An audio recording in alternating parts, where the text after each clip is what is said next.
ඔයාලා දැනගෙන හිටියද ඔයාගේ කම්පියුට එකේ මවස් කර්ස එකත් මේ විදිහට නැත්නම් මේ විදිහට එහෙමත් නැත්නම් ඔයා කැමති ඕනම විදිහකට කස්ටමයිස් කරන්න පුළුවන් කියලා වෙල්කම් බැක් ටු ටෙක් අද ගෙනලා තියෙන්නේ මම ඔයාලට මුලින් පෙන්වනවා වගේම ඔයාගේ කම්පියුටර් එකේ මවුස් කර්සර් එකත් ඔයා කැමති ඕන විදිහකට කස්ටමයිස් කරගන්නේ කොහොමද කියලා. ඉතින් මේක කම්පියුටර් එක ලස්සනට තියාගන්න කැමති අයට ගොඩක් ඉන්ටරෙස්ටිං මාතෘකාවක් වෙයි. ඉතින් අපි මේක කරන්නේ කොහොමද කියලා දැන් බලමු. මෙතන ඉතින් ඔයාලට පළවෙනි ස්ටෙප් එක විදිහට තියෙන්නේ ඔයාගේ කම්පියුටර් එකේ තියෙන වෙබ් බ්‍රවුසර් එක ඕපන් කරගන්න. ඊට පස්සේ ඔයාලට කරන්න තියෙන්නේ සර්ච් බාර් එකේ සර්ච් කරගන්න VS Teams කියලා. මේ විදිහට සර්ච් බාර් එකේ සර්ච් කර කර ඉන්න කම්මැලි වගේ නම් ටග් ගාලා යන්න වීඩියෝ එකේ ඩිස්ක්‍රිප්ෂන් එකට තියෙන වෙබ්සයිට් එකේ ලින්ක් එක තියෙනවා. එතනින් ඔයාලට ඩිරෙක්ට්ම වෙබ්සයිට් එකට යන්න පුළුවන්. මේ විදිහට සර්ච් කරගත්ත කට්ටිය සර්ච් රිසල්ට් එක වලට බලා ගන්න පුළුවන්. මේ විදිහට vsteams.org කියලා වෙබ්සයිට් එක බොහෝ දුරට උඩින්ම හරි නැත්නම් දෙවෙනියට වගේ එයි. ඒක ක්ලික් කරලා ඒක ඇතුළට යන්න තමයි තියෙන්නේ. රයිට් ඔයාලා මේ විදිහට vsteams.org කියන වෙබ්සයිට් එක ඇතුළට ආවට පස්සේ වෙබ්සයිට් එකේ ඉන්ටර්ෆේස් එක ඔයාලට බලා ගන්න පුළුවන් වෙන්නේ මෙන්න මේ විදිහට. මේ වෙබ්සයිට් එක ගැන කිව්වොත් එහෙනම් මේ වෙබ්සයිට් එක ඇවිල්ලා ඔයාලා දන්නවනේ ඔයාලා කම්පියුටර් එක දැන් අපි මේ මවුස් කර්සර් එක කස්ටමයිස් කරනවා වගේ කම්පියුටර් එකේ নানা ප්‍රකාර විදිහේ කස්ටමයිසේෂන් කරන්න පුළුවන්. ඒවට ගැලපෙන ඇසෙට් තියෙන වෙබ්සයිට් එකක් තමයි මේ vsteams.org කියන්නේ. ඉතින් අද අපි මේ වෙබ්සයිට් එකෙන් කරන්න යන්නේ කර්සර් එක වෙනස් කරන වැඩේනේ. ඒක කරන්නේ කොහොමද කියලා දැන් බලමු. ඔයාලට පේන ඉතින් මෙන්න මේ ඒරියා එක. මෙන්න මේ ඒරියා එකේ ඔයාලට මෙන්න පල්ලෙහාට ආවට පස්සේ ඔයාලට බලා ගන්න පුළුවන් මෙන්න මේ කර්සර්ස් කියලා එකක් අයිකන් එකක් තියෙනවා. අන්න ඒක ක්ලික් කරන්න. මේ විදිහට කර්සර්ස් කියන අයිකන් එක ක්ලික් කරාට පස්සේ ඔයාලව මෙන්න මේ වගේ එකකට මේ පැත්තේ ලෝඩ් වෙයි. මෙතන ඔයාලට බලා ගන්න පුළුවන් එක එක විදිහේ කර්සර්ස් වර්ග ගොඩක් ඔයාලට මෙතන බලා ගන්න පුළුවන්. මේ විදිහට ඔයාලා මේකට ආවට පස්සේ ඔයා කැමති කර්සර් පැක් එකක් සිලෙක්ට් කරගන්න තමයි තියෙන්නේ. මෙතනට මේ විදිහට ඔයාලට ගොඩක් කර්සර්ස් පැක් තියෙනවා. මෙතන ඔයාලට මේ විදිහට ටැබ්ස් වලට යනවා. මේ විදිහට පේජ් 5කට නැත්නම් පේජ් 10කට 15කට උනත් ගිහිල්ලා ඔයාලට ගැලපෙන විදිහේ මවුස් කර්සර් එකක් ඔයාලට සිලෙක්ට් කරගන්න පුළුවන්. මම මේ දැක්ක මේ ලෝටස් කියන මවුස් කර්සර් එක මම නිකමට සිලෙක්ට් කරන්න මට හිතෙනවා. ඉතින් අපි දැන්ට මේක සිලෙක්ට් කරගන්න. ඔයාලට ඊළඟට කරන්න තියෙන්නේ මේක උඩ ක්ලික් කරන්න. ඒක උඩ ක්ලික් කරාට පස්සේ ඔයාලා එන්නේ මෙන්න මේ වගේ ඉන්ටර්ෆේස් එකකට. ඉතින් මෙතන ඔයාලට පේනවා තියෙනවා ඩවුන්ලෝඩ් ෆයිල් කියලා බටන් එකක්. අන්න ඒක ක්ලික් කරන්න. ඒක ක්ලික් කරාට පස්සේ ඔයාලා මෙන්න මේ වගේ පේජ් එකකට එනවා. එතනින් ඔයාලා කරන්න ඕන මෙන්න මේ ඩවුන්ලෝඩ් ටු PC කියන එක ක්ලික් කරන්න. ක්ලික් කරපු ගමන්ම මෙන්න මේ විදිහට අපේ ෆයිල් එක ඩවුන්ලෝඩ් වෙනවා. මේ ෆයිල් එක ඩවුන්ලෝඩ් කරගත්තට පස්සේ ඊළඟට ඔයාලට කරන්න තියෙන්නේ මේක තියෙන ෆයිල් ලොකේෂන් එකට යන්න. ඒ කියන්නේ ගොඩක් ඩවුන්ලෝඩ් ෆයිල් එක ඩවුන්ලෝඩ් කරනවා ඩවුන්ලෝඩ් වෙන්නේ අපේ ඩවුන්ලෝඩ් ෆයිල් එකටනේ. ඒ විදිහට මම මගේ ඩවුන්ලෝඩ් ෆයිල් එකට මේ වෙද්දී ඇවිත් ඉන්නේ. ඒ විදිහට ඔයාලත් ඔයා ඩවුන්ලෝඩ් කරගත්ත ෆයිල් එක කම්පියුටර් එකේ තියෙන තැන හොයාගන්න. මේක අපිට ලැබෙන්නේ RAR ෆයිල් එකක් විදිහට නැත්නම් zip ෆයිල් එකක් විදිහට අපි ඒක එක්ස්ට්‍රැක්ට් කරගන්න ඕන. ඉතින් ඒක දැන් මම මෙතන ඩවුන්ලෝඩ් ෆෝල්ඩර් එකේ කරලා යන්නේ. ඔයාලට පේනවා මේක ඩවුන්ලෝඩ් කරලා තියෙන කරපුවා ගොඩක් තියෙන හින්දා ඔයාලට අපහැදිලි වෙනවා. ඉතින් මම ඒක ඩෙස්ක්ටොප් එකට අරන් එන්නම්. ඉතින් මේ තියෙන්නේ අපි ඩවුන්ලෝඩ් කරගත්ත මවුස් කර්සර් පැක් එක. ඉතින් ඊළඟට ඔයාලට කරන්න තියෙන්නේ ඔයාලා ඩවුන්ලෝඩ් කරගත්ත මවුස් කර්සර් පැක් එක මේ විදිහට අරගෙන ඒකේ රයිට් ක්ලික් කරගන්න. රයිට් ක්ලික් කරලා මේක මෙන්න මේ එක්ස්ට්‍රැක්ට් ටු කියලා අපේ මේ ලෝටස් කියලා මෙන්න මේ ෆයිල් එකේ නම තියෙන්නේ. අන්න ඒක ක්ලික් කරන්න. ඒක ක්ලික් කරාට පස්සේ මෙන්න මේ විදිහේ ෆෝල්ඩර් එකක් ඔයාලගේ හැදේ. ඒ වගේ එකක් හැදුනට පස්සේ ඔයාලා ඊළඟට කරන්න ඕන මේක උඩ ඩබල් ක්ලික් කරලා මේ ෆයිල් එක ඕපන් කරගන්න. රයිට් ඒක ඕපන් කරගත්තට පස්සේ ඔයාලා මේ වගේ ෆෝල්ඩර් එකකට තමයි ඕපන් වෙන්නේ. ඉතින් මේක සමහර වෙලාවට ඔයා ඩවුන්ලෝඩ් කරගත්ත ෆෝල්ඩර් එක අනුව මෙතනින් එහාට දේවල් ටික වෙනස් වෙන්න පුළුවන්. ඒක කරන දේවල් නෙමෙයි සමහර මේ තියෙන විදිය. ඒ කියන්නේ දැන් මේක නම් ලෝටස් කියලා එක ෆයිල් එකයි තියෙන්නේ. සමහර විට සමහර පැක් එක තියෙන පුළුවන් ලෝටස් බ්ලැක් ලෝටස් වයිට් කිය එක විදිහේ නම් වලින් තියෙන පුළුවන් පැක් කීපයක්ම එවනට මේක තියෙන එක ෆයිල් එක. ඒ විදිහට ඔයාගේ තියෙන මොකක් හරි ෆයිල් එකක් ඔයා තියෙන එකක් මේ විදිහට ඒකත් ඒ ෆයිල් එකත් ක්ලික් කරගෙන ඇතුළට යන්න. රයිට් ඉතින් මේ විදිහට මේ ෆෝල්ඩර් එක ඕපන් කරගත්තට පස්සේ අර මම මුලින් කිව්වා වගේම මේක ඇතුළේ තව ෆෝල්ඩර්ස් කීපයක්ම තියෙනවා. ඉතින් මේ මොන ෆෝල්ඩර් එක තිබ්බත් ඔයාලට තියෙන්නේ ඔයාලට ඕන විදිහට. මෙතන නම් මේ මම හිතන්නේ මේ කර්සර් වල පාට වල ටික තමයි මේ තියෙන්නේ.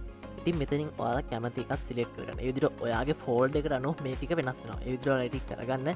මම මේක මේ ලෝටස් පර්පල් කියන එක සිලෙක්ට් කරනවා. රයිට් ඉතින් ඒක ක්ලික් කරාට පස්සේ ඔයා කොහොම හරි ඔයා ඩවුන්ලෝඩ් කරගත්ත ෆෝල්ඩර් එකේ අවසාන්ට කොහමරි එන්න ඕන මෙන්න මේ වගේ දේවල් ටිකත් තියෙන තැනකට. ඉතින් එතැන්ටාවට පස්සවල ඊළඟට බලන්න ඕන දේ තමා මේ සෙට් එක අත්තරේ මේ වගේ ඉන්ස්ටෝල් කියලා මොකක් හරි ෆයිල් ඇත් තියනවාද කියලා. ඉතින් බැරි වෙලාවත් එහෙමකත් තිබෙන් නැත්නම් ඔයාලගේ වැඩේ චුට්ටක් විතර අමාරු කරනවා. අපිස්සලා ලේසි වැඩේ ගැන කතා කරලා අනික් දේ ගැන කතා කරපු. ඉතින් මේ විදිහට ඉන්ස්ටෝල් කියලා එකක් තිබ්බොත් ඔයාලගේ ඊළඟට වට කරන්න තියෙන ඒක තෝරලා රයිට් ක්ලික් කරලා මේ මොකක් හරි ඉන්ස්ටෝල් කියන එක තුල රයිට් ක්ලික් කරලා ඊළඟට තියෙන මෙන්න මේ ඉන්ස්ටෝල් කියන එක ක්ලික් කරන්න. ඒ ක්ලික් කරාට පස්සේ ඔයාලට මේ වගේ එකක් එයි. ඒක yes දෙන්න. මේ වගේ එරර් එකක් මොකක් හරි ආවොත් ඔයාලා මේක නිකම්ම ක්ලෝස් කරලා දාන්න. ඊට පස්සේ yes කියන එක දෙන්න. ඒ විදිහට ඔයාගේ මේක මේ වෙද්දි ඉන්ස්ටෝල් වෙලා ඉවරයි. දැන් ඔයාලා බලනට ඉන්ස්ටෝල් වුණාට තාම මොකොත් උන්නේ නැහැ නේ කියලා. කලබල වෙන්න එපා. තාම පොඩි වැඩ ටිකක් තියෙනවා. හරි අපි ඒ ටික කරන්නේ කොහොමද කියලා බලමු. ඊළඟට ඔයා කරන්න ඕන ඔයාගේ කම්පියුටර් එකේ ඩෙස්ක්ටොප් එකට එන්න.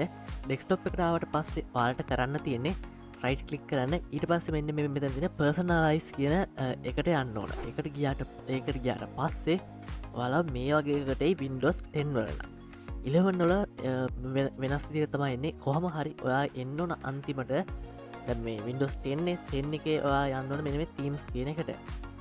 ඊළඟට ඔයා කොහොම හරි මේ විදිහට ඇවිල්ලා ඔයා හොයාගන්න ඕන මෙන්න මේ mouse cursor කියන එක. ගොඩක් වෙලාට Windows 11 වලත් ඔයා මේ ටිකේ පොඩ්ඩක් ගිහිල්ලා බැලුවොත් මේ mouse cursor කියන එක හොයාගන්න පුළුවන්. ඊට පස්සේ ඒක උඩ ක්ලික් කරන්න. right මේ විදිහට ඒක ක්ලික් කරාට පස්සේ ඔයාලව මේ වගේ mouse properties මේ විදිහට mouse properties open වෙනවා. එතන scheme කියන එක ඔයාලට scheme එකේ තියෙන මෙන්න මේ box එක ක්ලික් කරන්න. right ඒ විදිහට ඒක ක්ලික් කරාට පස්සේ ඔයාලගේ කම්පියුටර් එකේ මෙන්න මේ ටික නම් ඔයාලගේ පෙන්නයි. මෙතන මේ උඩ තියෙන ටික තියෙන්නේ මම අලුතෙන් මේකට ඇඩ් කරපු දේවල්. ඇඩ් කරපු mouse cursor pack. ඉතින් මේ විදිහට ඔයාලා මේක තෝරගත්තට පස්සේ ඔයා කරන්න ඕන කියන්නේ දැන් ඔයා ඉන්ස්ටෝල් කරපු එකේ නම තියෙනනේ. අන්න ඒක හොයලා ඒක ක්ලික් කරන්න. දැන් මම ඉන්ස්ටෝල් කරේ Lotus Purple. අන්න ඒක මම ක්ලික් කරනවා. right ඒක ක්ලික් කරාට පස්සේ ඔයාලට වෙනත් මේ ටික වෙනස් වුණා. ඉතින් ඊළඟට කරන්න තියෙන්නේ සරලව මේ apply කියන එක ක්ලික් කරන්න. ඊට පස්සේ මේ එන මැසේජ් එකට yes දෙන්න. ඔයාලට දැන් පේනවා ඇති මෙන්න මේ විදිහට අපේ mouse එක නම් වෙනස් වුණා. mouse cursor එක නම් වෙනස් වුණා. දැන් ඉතින් අපි කතා කරමු අර අමාරු වැඩේ. ඒ කියන්නේ ඔයාගේ ඉන්ස්ටෝල් කියලා ෆයිල් එකක් තිබෙත් නැත්නම් මොකද කරන්න කියලා. ඒ විදිහට ඒකෙදී ඔයාලට කරන්න තියෙන සුපුරුදු විදිහට මෙතනට අපි කරගෙන අපි ස්ටෙප් ටික ෆලෝ කරගෙන මෙතනට එන්න. මෙතනට ආවට පස්සේ ඔයාව බොහෝ දුරට සිලෙක්ට් කරලා තියෙන්නේ ඩිෆෝල්ට් මොකක් හරි එකකට මේ Windows default ඒකට මම දැන් Windows default මෙන්න මේ වගේ එකක් සිලෙක්ට් කරගන්නවා. මෙතෙන්දී දැන් ඔයාලට පේනවා මම මේ Windows මේ වගේ එකක් තමයි සිලෙක්ට් කරලා තියෙන්නේ. ඔයා ඊළඟට කරන්න ඕන එතන තියෙන මෙන්න මේ save as කියන ක්ලික් කරන්න.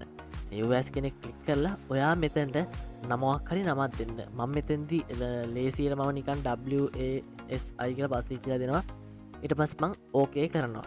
ඒ okay කියන ක්ලික් කරාට පස්සේ ඔයාලව මෙන්න මේ වගේ ස්කීම් එක වසී කියලා හැදේ. ඔයා මේ ක්ලික් කරලා බැලුවොත් ඔයාලට බලා ගන්න පුළුවන් මේ විදිහට වසී කියලා ස්කීම් එකක් හැදිලා තියෙනවා. ඒ විදිහට ඔයා දාන නමින් ස්කීම් එකක් හැදිලා තියෙයි. ඒ විදිහට ඔයා ඒක සිලෙක්ට් කරන්න. ඊළඟට කරන්න තියෙන ඔයාලට පේනවා මේ කස්ටමයිස් කියලා අන්න එතන මේ විදිහට මේ වගේ අයිකන් ටිකක් තියෙනවා. මෙන්න මේ normal select කියන එක ඉස්සරලම සිලෙක්ට් කරන්න. ඊට පස්සේ browser කියන එකට යන්න. browse කියන එක ක්ලික් කරන්න. ඊට පස්සේ ඔයා මෙන්න මේ ඔයාගේ ෆෝල්ඩර් එක එක්ස්ට්‍රැක්ට් කරගත්ත තැනට යන්න. අපි ඩෙස්ක්ටොප් එකේනේ කරගත්තේ. අපි යන්න ඕනේ ඩෙස්ක්ටොප් එකට. මේ විදිහට මම ඩෙස්ක්ටොප් එකට ඇවිල්ලා Lotus කියන එක ඇතුළට එනවා. Lotus කියන එකේ මම දැන්ට yellow එක තෝරගන්න. right ඒ විදිහට ඔයා yellow එක ඇතුළට දැන් මම yellow එක ඇතුළට තමයි ආවේ. මෙතනින් ඊළඟට ඔයා කරන්න ඕන මේක දැන් ඔයාලට ප්‍රෙස් normal select. එතනින් ඔයා හොයාගන්න ඕන normal කියලා මෙතන තියෙන එක. ඔයාලට වෙන yellow normal කියලා එකක් තියෙනවා. අන්න ඒක open කරගන්න. right ඔයාලට වෙනදි මේ විදිහට ඒක select කරනවා. ඊළඟට තියෙන help select එක. help select එක වෙනස් කරන්න browse ගිහිල්ලා ඔයා ඊළඟට කරන්න ඕන help කියලා එක මොකක් හරි එකක් ඇති ඒක හොයන්න. right මේ විදිහට help කියලා එකක් තියෙනවා. අන්න ඒකත් open කරගන්න. ඔය විදිහට ඔයාට මේ විදිහට help working in background අන්න ඒ ටික ඔයාට replace කරගන්න පුළුවන්. ඊට පස්සේ apply කියන එක දෙන්න. ඊට පස්සේ එන එකට yes දෙන්න. ඔයාලට පේනවා මේ විදිහට mouse cursor එක වෙනස් වුණා. ඔය විදිහට තමයි අපි මේක manually කරොත් කරන්න වෙන්නේ. හරි අපි දැන් මේ විදිහට හරි සාර්ථක විදිහට මේ mouse එක customization එක කරගත්තා. මේ වෙද්දී අපි මේ වීඩියෝ එකේ අවසාන හරියට තමයි ඇවිත් ඉන්නේ. ඉතින් ඔයාලට මේ වීඩියෝ එකේ කොත්තන හරි තැනක් තේරුනේ නැත්නම් අනිවාර්යෙන් කමෙන්ට් කරන්න. ඒ වගේම වීඩියෝ එක හොඳයි නම් වීඩියෝ ලයික් කරන්න, channel subscribe කරලා දැන් subscribe කරලා notification එක කරනත් ඕල් කරගන්න. ඒ වගේම ඔයා මේ වීඩියෝ එක බලද්දි තවත් යාළුවෙක් මතක් වුණා නම් අන්න එයාටත් මේ වීඩියෝ එක share කරන්න. එහෙනම් අපි තවත් මේ වගේම වටිනා කියන වීඩියෝ එකකින් හම්බෙමු.